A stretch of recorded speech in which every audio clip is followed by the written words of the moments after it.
ध्येय टीवी के daily MCQ कार्यक्रम में आप सबका हार्दिक स्वागत है। इस कार्यक्रम में हम आईएएस, पीसीएस और अन्य प्रतियोगी परीक्षाओं के बहुविकल्पीय प्रश्नों पर चर्चा करते हैं। तो आइए शुरू करते हैं आज का पहला सवाल। हूती विद्रोही जो हाल में सुर्खियों में हैं, किस देश से संबंधित हैं? आपके ऑप्शंस हैं ए ईरान, बी लेबनान, सी यमन या फिर डी सीरिया। इसका उत्तर है सी यानी यमन। हूती विद्रोहियों का मूल विद्रोह स्थल देश यमन है और ये हाल में सुर्खियों में इसलिए हैं क्योंकि सऊदी अरब के नेतृत्व में गठबंधन सेना ने यमन की राजधानी साना में हूती विद्रोहियों के एक शिविर को हवाई हमले में तबाह कर दिया है। सऊदी अरब ईरान समर्थक हूती विद्रोहियों के खिलाफ लगातार हवाई हमले कर रहा है। सऊदी गठबंधन सेना ने कहा है कि उसने विद्रोहियों का हथियारों का गोदाम नष्ट कर दिया है। अभी कुछ दिन पहले ही अमेरिका ने हूती विद्रोहियों को भेजी जा रही 1400 AK-47 राइफल को अरब सागर में एक मछली पकड़ने वाली नौका से पकड़ा था। गौरतलब है कि सऊदी अरब ने करीब 12 देशों के गठजोड़ में हूती विद्रोहियों के खिलाफ कुछ वर्षों पूर्व ऑपरेशन डिसाइसिव स्टॉर्म चलाया था, जिसका मुख्य उद्देश्य हूती विद्रोहियों का यमन से सफाया था। अब बात करते हैं दूसरे सवाल की। हाल ही में किस दक्षिण एशियाई देश ने पहली बार राष्ट्रीय सुरक्षा नीति को मंजूरी दी है? ऑप्शंस हैं ए नेपाल, बी बांग्लादेश, सी श्रीलंका या फिर डी पाकिस्तान। इसका उत्तर है डी यानी पाकिस्तान। हाल ही में पाकिस्तान ने पहली बार राष्ट्रीय सुरक्षा नीति यानी नेशनल सिक्योरिटी पॉलिसी को अपने यहाँ मंजूरी दी है।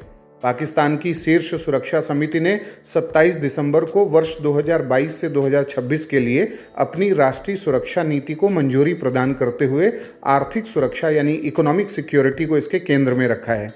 वैसे भी पाकिस्तान की हालत अभी खस्ता हाल है और IMF से लोन लेने का मामला हो या फिनेंशियल एक्शन टास्क फोर्स में ग्रे लिस्ट से बाहर निकलने का, ब्लैक लिस्ट न होने का उसका जो प्रयास हो, और दुनिया के अलग अलग देशों से, सऊदी अरब से, खाड़ी देशों से जिस तरीके से लोन प्राप्त करने का वह प्रयास कर रहा है, वो उसकी आर्थिक स्थिति को दर्शाता है। इसलिए पाकिस्तान ने इकोनॉमिक सिक्योरिटी को बहुत महत्वपूर्ण स्थान दिया है। नागरिक केंद्रित सुरक्षा सुनिश्चित करने के लिए पाकिस्तान का यह अपनी तरह का पहला दस्तावेज है। प्रधानमंत्री इमरान खान की अध्यक्षता में आयोजित राष्ट्रीय सुरक्षा समिति की 36वीं बैठक में यह फैसला लिया गया और इस बैठक में joint chief of staff committee के अध्यक्ष जनरल नदीम रजा और तीनों सेनाओं के प्रमुख शामिल थे।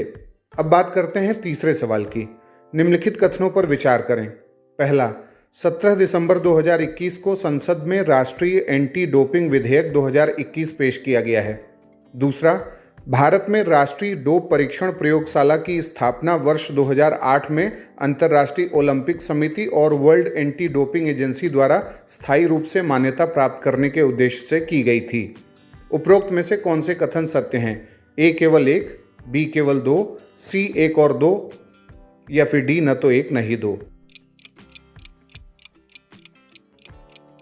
इसका उत्तर है सी यानी दोनों ही कथन सत्य हैं। हाल ही में भारत की राष्ट्रीय डोप परीक्षण प्रयोगशाला, जिसे शॉर्टकट में NDTL कहते हैं, उसने विश्व एंटी डोपिंग एजेंसी यानी वाडा की मान्यता फिर से प्राप्त कर ली है। वाडा द्वारा NDTL को सूचित किया गया है कि उसकी मान्यता बहाल कर दी गई है और इसके साथ ही NDTL का एंटी डोपिंग परीक्षण और अन्य क्रियाकलाप तत्काल प्रभाव से शुरू हो गए हैं।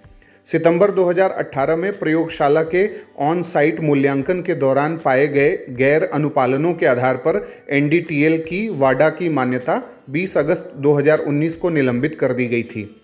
सरकार देश में और अधिक डोप परीक्षण प्रयोगशालाएं स्थापित करने और उन्हें मान्यता देने की इच्छुक है और ऐसी प्रयोगशालाएं देश में बड़ी जनसंख्या और खिलाड़ियों की बढ़ती संख्या को देखते हुए अधिक संख्या में नमूनों के परीक्षण की क्षमता को मजबूत करेंगी। इससे देश में खेल आयोजनों की मेजबानी करने में सुविधा होगी। इसी क्रम में 17 दिसंबर 2021 को संसद में पेश किया गया राष्ट्रीय एंटी डोपिंग विधेयक 2021 भारत के खेल महाशक्ति बनने की दिशा में एक और कदम होगा। राष्ट्रीय डोप परीक्षण प्रयोगशाला एक प्रमुख विश्लेषणात्मक यानी एनालिटिकल परीक्षण और अनुसंधान संगठन के अधीन एक स्वायत्त संस्था के रूप में स्थापित है और यह संस्था युवा कार्यक्रम और खेल मंत्रालय के अधीन कार्य करती है। यह भारत में मानव खेल के डोप परीक्षण के लिए देश की एकमात्र प्रयोगशाला है। भारत में एनडीटीएल की स्थापना वर्ष 2008 में अंतर्राष्ट्रीय ओलंपिक समिति और वाडा द्वारा स्थायी रूप से मान्यता प्राप्त करने के उद्देश्य से की गई थी, ताकि मानव खेलों में प्रतिबंधित दवाओं का परीक्षण किया जा सके। अब बात करते हैं चौथे सवाल की। हेनरी विवियन डेरोजियो के संबंध में कौन सा कथन असत्य है? ए, वह आधुनिक भारत के प्रथम राष्ट्रवादी कवि थे। बी, 1817 में उन्होंने हिंदू कॉलेज के गठन में राजा राम मोहन रॉय को सहयोग दिया था। सी, उन्होंने डिबेटिंग क्लब का गठन किया था और ईस्ट इंडिया नामक दैनिक पत्र भी चलाया था। या फिर डी, उन्होंने हिंदू कॉलेज में एक फैकल्टी के रूप में योगदान दिया था। इसका उत्तर है बी। व्याख्या देखते हैं। हाल ही में 26 दिसंबर को हेनरी विवियन डेरोजियो की पुण्यतिथि मनाई गई थी। प्रश्न में दिए गए बी ऑप्शन को छोड़कर सभी सही हैं। हिंदू कॉलेज की स्थापना में राजा राम मोहन रॉय और डेविड हेयर की भूमिका थी। डेरोजियो की भूमिका इस कॉलेज में एक शिक्षक के रूप में थी। समाज सुधार हेतु एकेडमिक एसोसिएशन और society for the acquisition of general knowledge की स्थापना डेरोजियो ने ही की थी। इसके अलावा डेरोजियो ने एंग्लो इंडियन हिंदू एसोसिएशन, बंग हित सभा, डिबेटिंग क्लब का भी गठन किया था। डेरोजियो ने ईस्ट इंडिया नामक दैनिक पत्र का भी संपादन किया था। उनके प्रमुख शिष्य थे कृष्ण मोहन बनर्जी, राम गोपाल घोष, महेश चंद्र घोष। डेरोजियो ने अपने अनुयायियों शिष्यों के साथ मिलकर बंगाल में एक सांस्कृतिक सामाजिक क्रांति का पर्यावरण निर्मित कराने में अभूतपूर्व योगदान दिया था और 26 दिसंबर 1831 को उनका देहांत हो गया था। अब बात करते हैं आज के पांचवें और अंतिम सवाल की। Central institute of brackish water aquaculture, जो अभी जीनोम सीक्वेंसिंग को लेकर चर्चा में है, निम्नलिखित में से कहाँ स्थित है? आपके ऑप्शंस हैं ए, कोलकाता, बी, सूरत, सी, चेन्नई या फिर डी, कोच्चि। इसका उत्तर है सी, यानी चेन्नई। व्याख्या देखते हैं।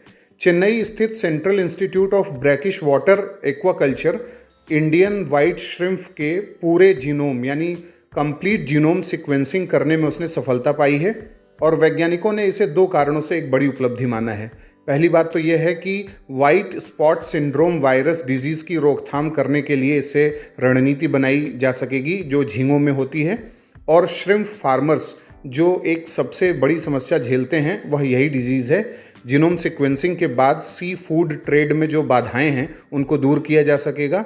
इंडियन वाइट श्रिम्प की पूर्ण जीनोम सीक्वेंसिंग के चलते अमेरिका से पैसिफिक वाइट श्रिम्प पर भारत की निर्भरता घटेगी, और ऐसा इसलिए है क्योंकि भारत इंडियन वाइट श्रिम्प का मूल निवास स्थान है, नेटिव प्लेस है, यानी यह भारत की मूल प्रजाति है और इसे दुनिया में सर्वाधिक महत्वपूर्ण समुद्री आहार वस्तु यानी सी फूड कमोडिटी माना जाता है। तो ये था आज का हमारा डेली एमसीक्यू कार्यक्रम। आपके 5 में से कितने सवाल सही हुए, कितने गलत, आप हमें कमेंट बॉक्स में ज़रूर बताएं। अगले एमसीक्यू के साथ जल्द ही हाजिर होंगे। इजाज़त दीजिए, नमस्कार।